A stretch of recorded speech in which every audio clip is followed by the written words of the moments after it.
And this buying experience is more important than ever. And it's even more important than the product. Obviously, I work in IT, but having incumbent technology from a sales perspective is often hard to overcome. In B2C, 79% of people said the actual buying experience was more important than the product. But in B2B, 85% of people said the experience was more important than the product itself. Welcome back to another episode of the How to Sell podcast. I'm your host, Luigi Prestinenzi, and as always, I'm joined by another gentleman, Dave. Welcome to the How to Sell podcast. Thank you, Louis. You should be well used to it now. We're like 10 episodes in almost, and you're still struggling. I don't think I'll ever get over the fact that I have a co-host, Dave. So you're just going to have to deal with the banter of me. Of you being the second fiddle on our show. But if you're joining us for the first time, welcome to the How to Sell podcast. We hope you take away some value that's going to help you improve your conversions, help you improve your sales process. And if you're a long-time listener, thank you for coming back. We value your support. We create this podcast to help you be the best salesperson you can be. But the How to Sell podcast is designed. It's got a bit of a different flavour to it where we interview buyers so we can give you the perspective of the buyer and so that you can change the way that you sell in the way that people buy. And this week we've got a great guest who's worked all over the world in an enablement role to continue on the path that we've been doing, the journey around how to sell to enablement. But before we let you introduce the guest, I just want to say, Dave, it's been another week in sales. I'm actually, as you can see, I'm not in my trusty studio. I'm in my garage of a house that I'm renovating. And one thing that I've realised why I love selling so much, because I'm renovating a house and I am terrible using my hands in a trade world. So I'm very fortunate that I can sell.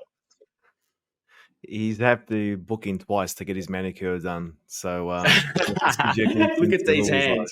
Yeah, and for our guests, for our audience, Dave actually lives not too far from here, and he has promised to come and help me. And every time he comes at the end of the day, 5 o'clock, to say I'm here to help when we're finishing and packing up. So That's when the work should begin. You're a great co-host, Dave. So thank you. It's almost as bad as the football team that you support, but. Let's bring this week's guest. So this week's guest is a fellow Melburnian, and we're really, really excited. I've had the privilege of knowing Georgia for a number of years, who's doing amazing things and has done amazing things in the sales enablement community. So welcome to the How to Sell podcast, Georgia.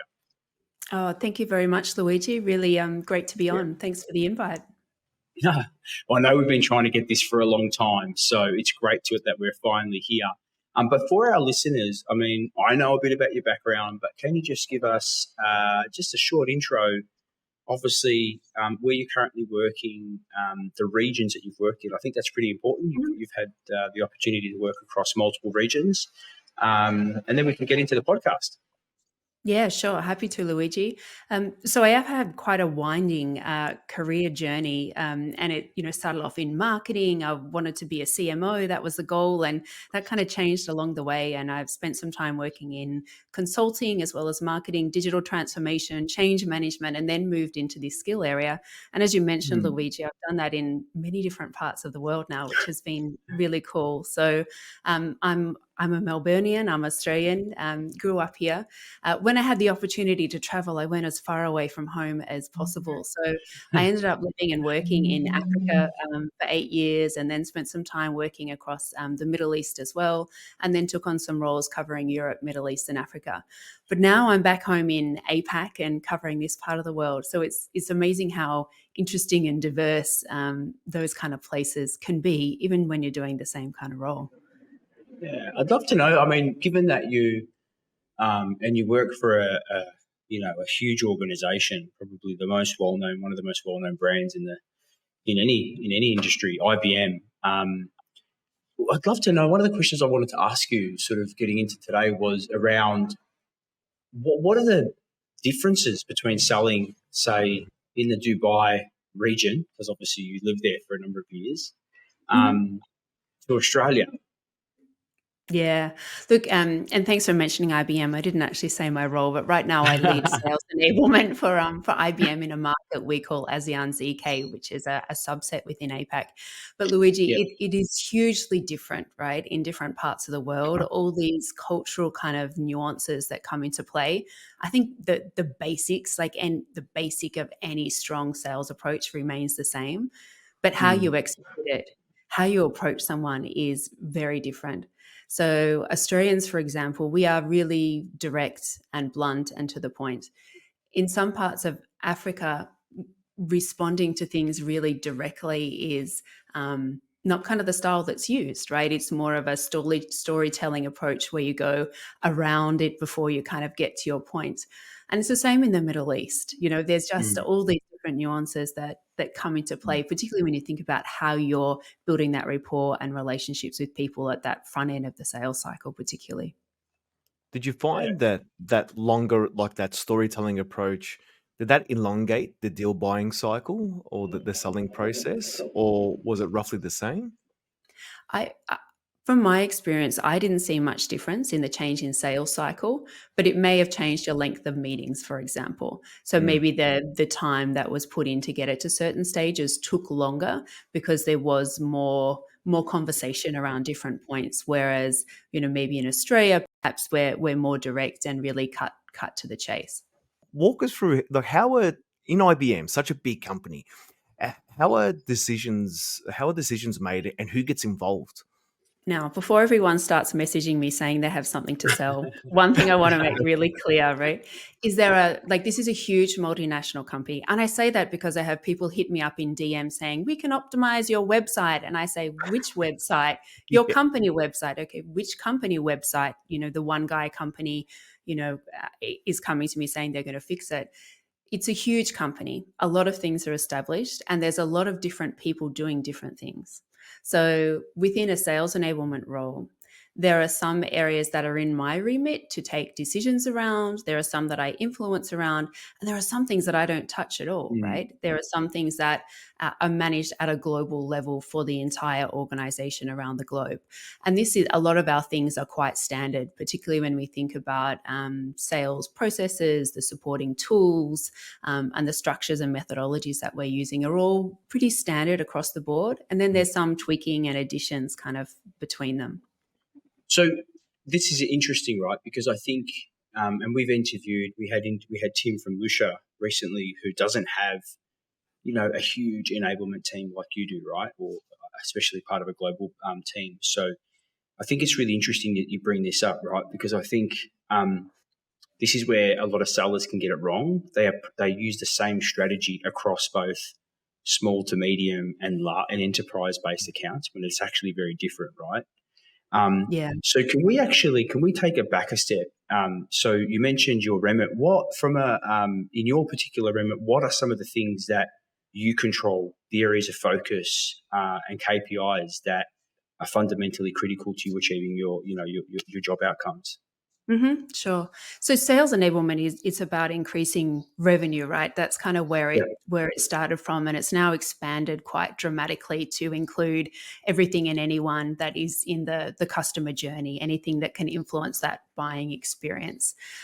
So I kind of like to think about it in terms of a few different areas. So it's about skills, behaviors, and culture is kind of the first set that falls within enablement and my remit, and we have goals and targets around. The next one is really about tools and processes. What tools we have, what processes need to be optimized, and getting them working efficiently to make sure our team are as effective and productive as possible. And then the other piece, which is quite common in sales enablement, is around content and creating Mm. content to support the team, but also culture. The culture a company has, the culture a team has such a big impact on performance and how people work. And you mentioned that your responsibility is helping drive revenue. Um, from a focus perspective, are you focused on helping the soft skill development that enables sellers to improve that sales conversation, or do you focus more on the product side of things and enabling them to understand how the product works and how it Mhm. helps your customers? Yeah. So right now, my focus is on a bit of both of those. So Okay. basic soft skills. Some of it is product knowledge and how to use the tools that are available to help them, as they go through the sales process. So that's a Yeah. focus at the moment in my previous role. But this is where market differences come into play, right? So before I moved to this part of the region, what I was focusing on was pretty different. It was more around looking at sales cycles, identifying where there were trends, identifying where deals can be accelerated and what support is needed there. So quite different market to market. But right now it is very much focused about skills. All right. So next up, I think it was a good idea to talk about, in your world, Georgia, you're probably getting sold to quite a lot. Can you walk us through, what does a business case look like when you're looking to make a purchase to help your team? Walk us through that process and how to sign off gained internally. Yeah, I'll tell you about it high level. Mm, I think it's not really that different in IBM than anywhere else, right? It Yeah. comes down to the value, it comes down to the impact, long and short term. And these are the key considerations that are made with any investment, right? There are certain times of the year when maybe there's more opportunity to put forward investment cases when we're going through our planning cycles, and other times of the year when it's not even possible. And so for me in enablement, I don't hold any budget. So if I want to get budget, mm, it's then to go through the processes to secure that budget, going up the line. If it's tech related, if it's about our tech stack, then of course the CTO needs to be involved, as well as the CFO. If there's anything that sales use, of course our sales leaders need to be involved as well. Mm. So sort of going through all that process to secure the funds if there is something that you want to do, if it's out of cycle. And of course, there are other sales enablement roles that are different. So we were saying about how big IBM is. So Mm. somebody sitting in a global team, there are a couple of people, and it's actually their role just to go through and find and ensure we have the best tools that are out there available to our sellers. That's their really? job. And they go through and they are reviewing our tools and our processes to make sure that we have great stuff. And we have a heap of really smart people working at IBM, and it's kind of funny. Sometimes these tools land, we're like, oh, okay, that sounds good, and it's maybe 2 or 3 years later we go, oh, okay, now we all understand why Mm. this tool is really needed, which is so Yeah. cool. Because when there are people really focused in on something, they can really identify Yeah. what is the need, perhaps even before the teams in market or in the geography realize.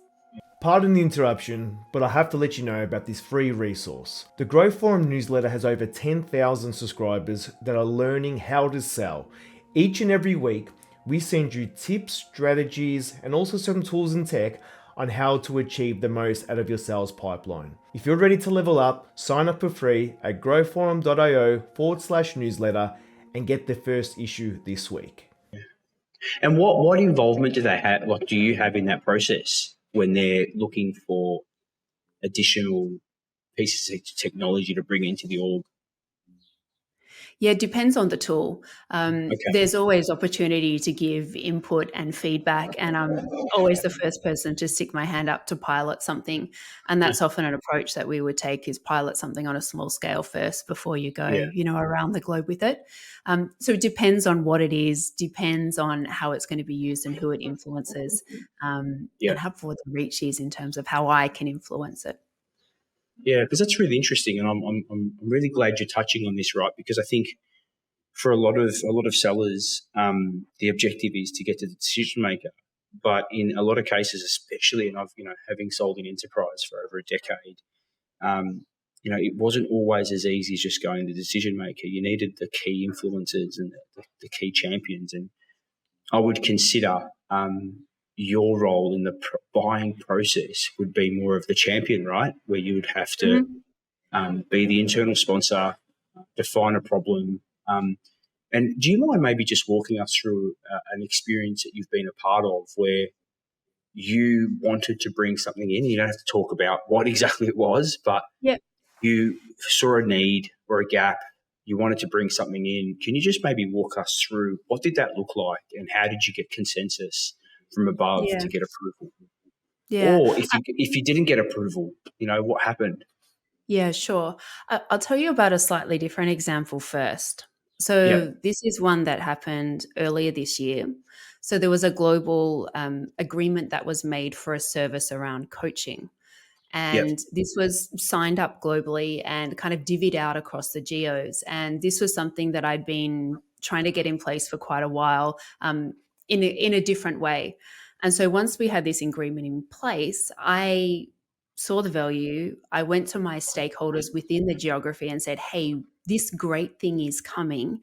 Here's the Mm. impact that it can make on our business and our people. Should we scale up? And here's how much maybe we could do it. And that decision was made then at a geography level by my market leader.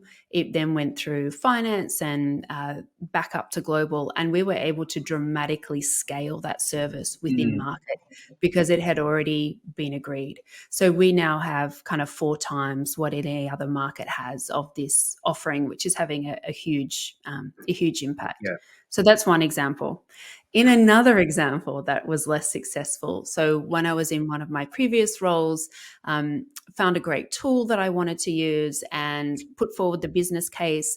I took that to my local leader in country, and that then went up through a geography level, and there was support from the business side.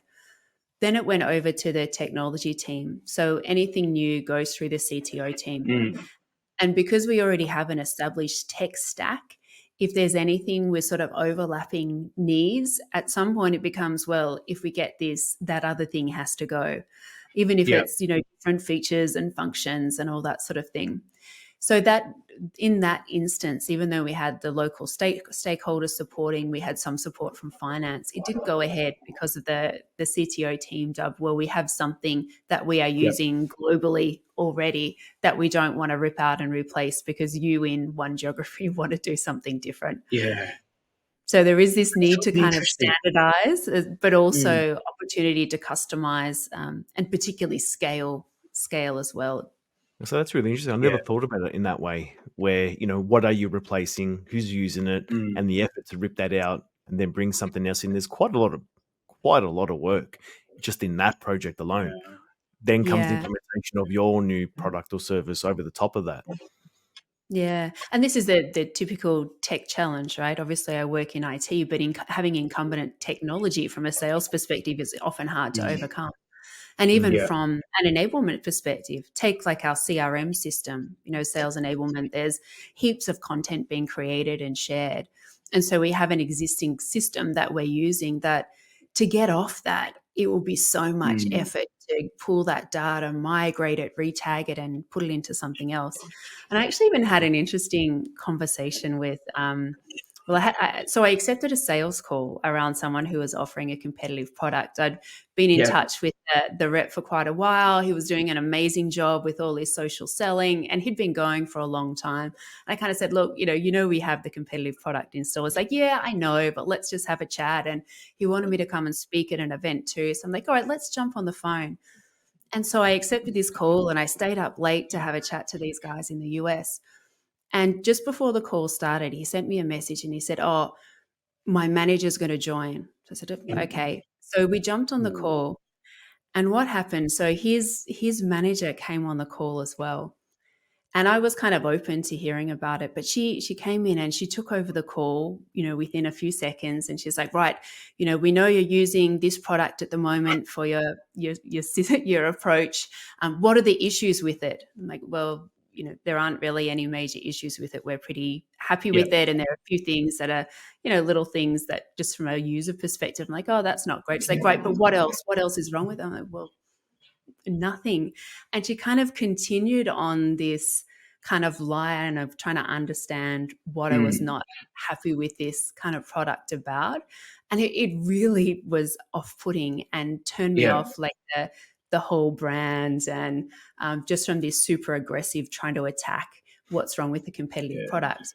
When I have that installed, is you kind of miss an opportunity too, right, to build that rapport and have that relationship. If in the future the tech we're using, no longer serves our need, I could just say, hey, let's have a chat. But now I'll be really hesitant to kind of go down that path.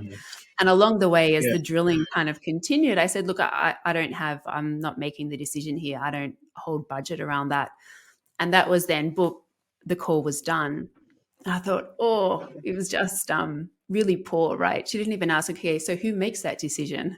How can you influence, even thinking if she wants to take that approach with someone else. She didn't even ask, okay, so who is that person who makes the decision? Can you introduce me to them? I probably wouldn't have done it, but kind of lost opportunity. So I left the call feeling bad for that guy who did probably 6 months of groundwork to get there. Can I, and look, and I appreciate you sharing this. It's something I do jump on, right? Because I think it's from what I'm hearing, it's not just about there was an opportunity within IBM, but in the event that you would leave and take a role like our friend Tim from, he went from Oracle, which was again probably the same kind of matrix style enablement function, so many different people, into a business where he's solely responsible and influencing, right? So I think in that scenario, they were so short-term focused in that meeting that they've actually missed a great opportunity, right? But what I'd love to know, what part of, you said 6 months, but what part of what message finally triggered you to say, you know what, I'm going to take this meeting, even though there might not be an opportunity for us, I'm going to take it. What did he do that triggered you to take that meeting? So I think a key part was around like the personalization of all the communication. Like he had done the research, he knew the competitive product, he knew my role, he gave the impression that he really understood what my priorities were and what I needed to achieve. So he'd done that groundwork. But all of that kind of came in much later, right? This is someone who just reached out on LinkedIn. We were connected. He was sharing interesting content. So I was learning from what he was posting and engaging with mine. So there was this kind of basic rapport already before he kind of then got into a bit more of the sales mode. This is the value of like social selling, right? It's kind of like you feel like you know someone a little bit, it's the opposite. If you just connect with someone and they hit you with the pitch and you just really quickly then go and hit remove connection as fast as you can. So it was just like, so he wasn't in a rush. So it was the exact opposite of when he got his boss on the call with him, unfortunately. Yeah. I think the other thing I was, just reflecting on that experience now, it can be really easy to lose sight of this experience piece. I think as salespeople, and this is something that I'm focused on at the moment, there's still sometimes a tendency to talk about like the products and features and how that compares to the competition. But in the example of that call, it so negatively impacted the experience. And this buying experience is more important than ever. And it's even more important than the product. So Salesforce actually did some research around this. And in B2C, 79% of people said the actual buying experience was more important than the product.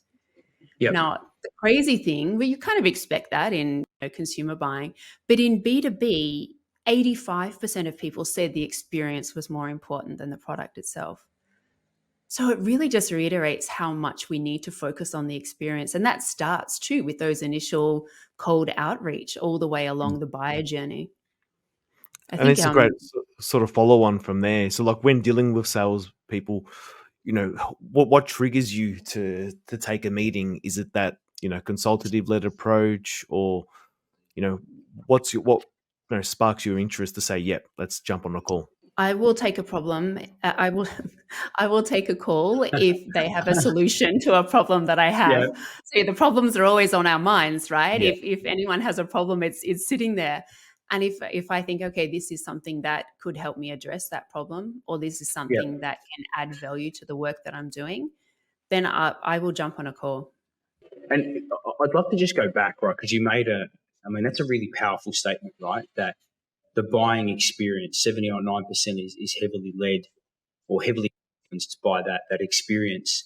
Do you mind maybe thinking about a scenario where you were part of that buying process, where the experience was incredibly memorable, and what did the seller or what did the organization do that made it so memorable for you? I bought a car about a year ago. Okay. Everybody loves to buy, right? But we hate being sold to. When I went to this dealership, they did one of the best sales jobs I have ever kind of seen. And it was this ultimate positioning of, I'm not here to sell you anything. I just want to advise you so you understand the options. They didn't use that word, right? But coming in as that, your partner in the buying journey, coming in as your advisor, and they went through, comparing different options and different details, but continually listening to every kind of comment I was saying, right? And then, going in a different direction because of it. So Luigi, I know you're brilliant at this, but this, like really listening to what people say and taking that on board and adjusting your conversation accordingly. Not all salespeople do this, right? Sometimes it's I'm so focused on getting this deal to close. Let me focus on progressing this from A to B. And I'm in such a rush to do that. Maybe I miss that cue that there's something else that I need to consider. Maybe it's not an outright objection, but it's something else that I need to kind of factor in. She only wants black or gray, and we can't get the others, in country for another 6 months, right? And that could be a passing a comment, right? And I saw a car in the ad, like, oh, that black looks great, doesn't it? And then he kind of shifted everything, like, oh, these are the. So it was just really, really smartly done. Do you have a great product but are struggling to reach more customers? Are you spending hours on sales activities that aren't generating results, leaving you feeling frustrated and discouraged? The Sales OS program is a step-by-step operating system that will help you slash your selling hours in half while rapidly growing your revenue. In under just 2 weeks, you can be well on your way to creating predictable revenue. In Sales OS, we'll show you how to build predictable sales pipeline, build lasting relationships with your customers, and sell more in less time. The art of negotiation and motivating and leading a successful sales team. If this sounds like something that you need in your business, visit growforum.io/sales and apply to see if you have the right mindset to achieve predictable revenue. The Sales OS program is your ticket to predictable revenue. Don't wait any longer, apply today. So he was listening to really understand versus listening to respond. Exactly. Yeah. It's funny, right? Because often, and I've given this a lot of thought because at the moment, as I mentioned at the start, and as you know, we've spoken about this offline, you've recently renovated a place and I'm on that same process. And it's amazing how decision fatigue can actually kick in, right? Because you're overwhelmed with the amount of decisions that you have to make. And I often refer to the fact that we as consumers, we buy in a certain way, and we even buy in a certain way buying business related products. It's just a little bit different because obviously the emotional connection, it's our personal money that we're using to buy, say, for a house.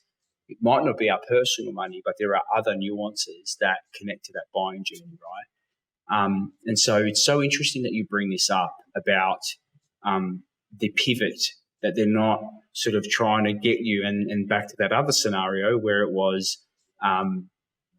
let me find out what's not working with the other provider. They were so focused on filling their need because they thought if we could define a problem, even if the problem is really insignificant and it's not even there, but it gives us a reason to continue.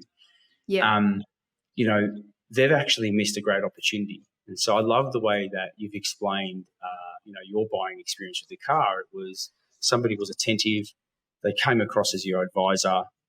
They heard what you were saying. They pivoted the conversation and they were able to help you achieve an outcome. So I think that's a kind of perfect representation of what great selling looks like.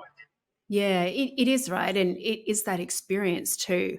And I know in one of your previous podcasts, you spoke to Tim Stansky, who you mentioned earlier. And he was talking about a decision that he had to make. And he was making that decision based on the fabulous service and support that he was getting. I think you mentioned he had a CSM who was amazing. Yeah. And so he was kind of basically basing his decision on the kind of level and support and this feeling of partnership that he had on what product he was going to buy next. And you've had other guests on who've also kind of said, so it was Reagan Barker. She was deciding between two different products, and there was one that was giving this amazing kind of experience and doing, a really great job on their sales, but their price was significantly higher than the other guys. And even the price wasn't really a factor in her decision. It was about that experience and that personalization that she was getting. And you mentioned about emotion too, Luigi, and buying stuff as a consumer with our own money is 100% emotional. Yeah, But I would even say if you're buying something as a business, there's still heaps of still emotion in that emotion. decision.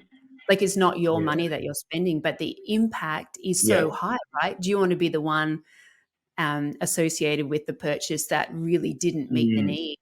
It didn't deliver what it was meant to. In some places, that kind of stuff can be career limiting, right? correct. And it's also that emotion with the work spend, or if you're working, you're spending somebody else's money. You're actually not just spending somebody else's money, you're also impacting people's time. Like, what if you bring in something that not just doesn't work, but then you've got all these salespeople from your role that have to go through a process or use a new tech, and Mm-hmm. it completely disrupts their day, and then they start, complaining to their managers, and all There's of a a lot of sudden, so you've got reputational that risk. fear of, yeah. And as we know, like emotion drives decisions, and that's what Mm-hmm. often people lose confidence in. I think that's one of the things that Jen Allen constantly talks about is the no decision is the biggest killer to deals in your pipeline, and often it's because people just lack confidence in what you're saying, in the capability that it can actually help them achieve that outcome. So, Georgia, I could talk about this stuff with you for pretty much forever, but I just wanted to say I think this has been a great episode for our audience. There's a lot of key takeaways, which we will, at the end of this episode, so for our audience, stay on because we will do a bit of a deep dive, and we'll actually come up with a bit of a scenario on how to sell. If we were selling to Georgia, how would we sell? But just a bit of a tip for you. If you do reach out to Georgia, please, please, please take on board what she says. Personalize your message. Don't just blast her a note and try to sell to her. Personalize. Try to build that rapport. And Georgia, I just want to say thank you so much for coming on our podcast. We value the contribution that you're making, not just to enablement, but to the sales community. My pleasure. Thanks so much for the invite, Luigi. Great to talk with you both. Thank you, Georgia. Hey, Dave, what an awesome chat. That was with Georgia. amazing. Look, we've both sold into enterprise, and she brought up some amazing things there that I was like, Yeah. some light bulb moments that made me reflect Mm. back when I was selling into that space on things that I didn't take into consideration. I think, the big takeaway, right? I think a lot of, when you think of enterprise or enterprise, when you think of like these big accounts, as a salesperson, you kind of go, right, or a consultant, whichever role, you look at these big accounts and you think, mate, if I win one, that's my whole year's budget, right? Or I can, I win a couple of these and I've made President's Club, I'm making all this commission.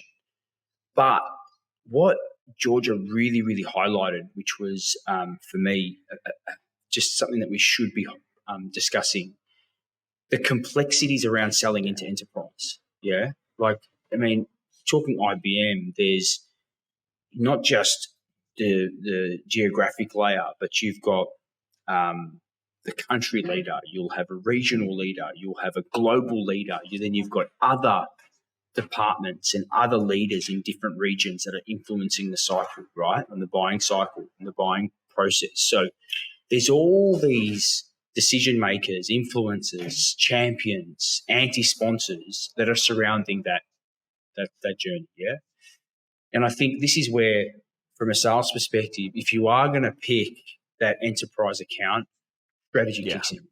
You've really got to give consideration and not put all your weight or all your energy of your pipeline into just one or two opportunities, because they, A, will take a while to close, and B, the risk associated with them not closing or not pushing forward in the time that you want is actually really high, right? So you have to have a bit of a balance in managing your pipeline when you've got key strategic accounts in there. 100%, because you don't control it. You don't control their internal meetings, No. when they're having, what's their priority.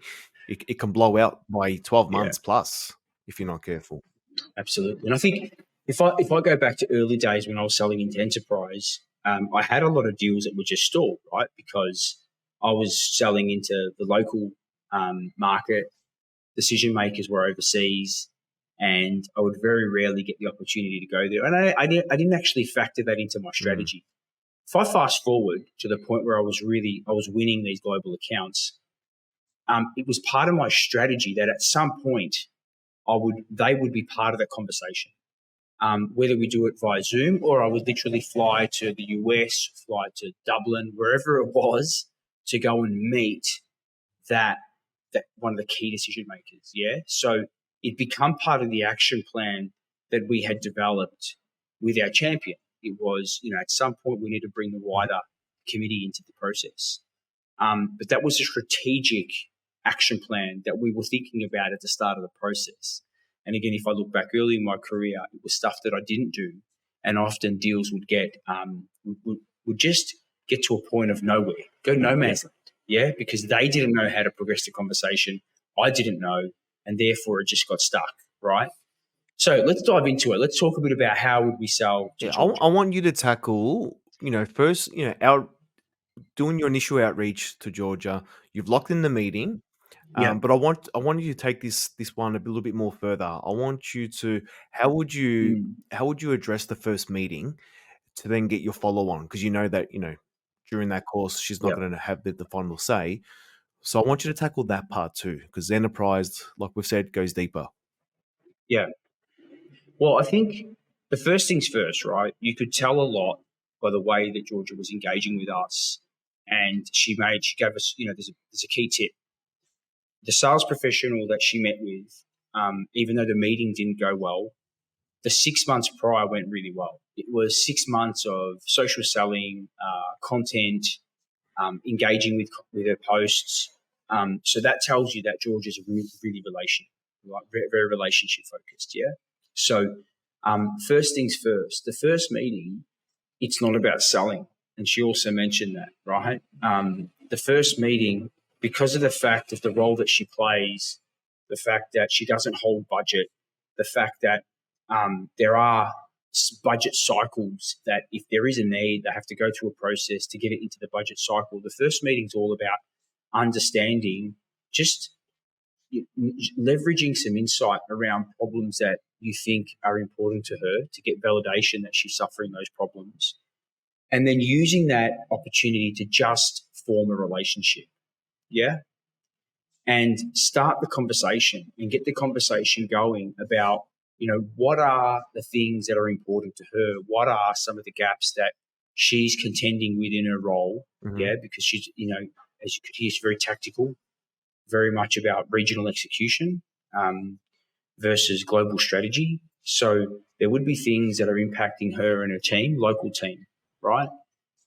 So that first meeting, it's all about understanding what is impacting her.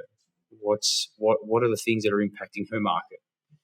And then once you determine that, then it's about putting out a bit of a plan of how can I nurture, how can I educate, and seek guidance and coaching from her on what does their internal process look like, so that if the opportunity arose to say, hey, let's actually define this problem further. And she spoke about impact. Yeah, she spoke about the importance of impact. And she also mentioned a key result area for her was revenue. So enablement's about revenue. So if we were able to help her with some, value creation on some insight we could share or some content that we could provide her that would help her in her journey to increasing revenue in local market, that would go a long way for her to then start to sponsor us in, because that's the only way you would be able to sell into that organization through Georgia. Would be she'd need to sponsor us in, help really articulate the problem statement, then get her local leader into the conversation, because he or she would have to be part of that equation.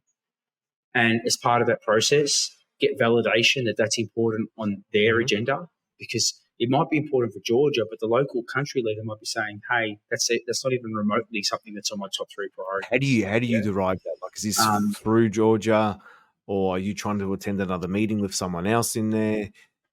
Yeah. So you would fundamentally use Georgia as your internal coach, as your guide, right? And then try to come up with, the country leader, this is potentially what's happening. If we are to meet, these are some of the things that we should discuss around the problem, so that he or she can say, yeah, actually, this could be something that is a priority for us. Let's explore this further. And then, once we get the country leader on board, it's about saying, okay, well, what does the process look like to seek approval in the business? As she said, if there is already an existing software in place that's doing, if you're selling software that's doing parts of, and they don't like overlap, actually trying to understand, this is where it's okay to get a no right, actually trying to understand early in the process, is this an opportunity that is simply never going to progress, right? Is the CTO committee that she said assesses this stuff, are they so locked in, like say they're with Salesforce, right? And they're not, but just say they're using Sales, they're using a particular CRM. Say they're so invested that unlocking any of that is just going to cause so much complications that potentially that's not going to happen, right? And I'm not saying, you put your flag up and retreat, but as a salesperson, you've got to kind of also pick the opportunities that you can influence to a point of decision. Yeah. And it's okay to sometimes say, you know what, this is one that no matter what we do, there is going to be an internal blocker that potentially won't enable us to progress. Now, on the flip side,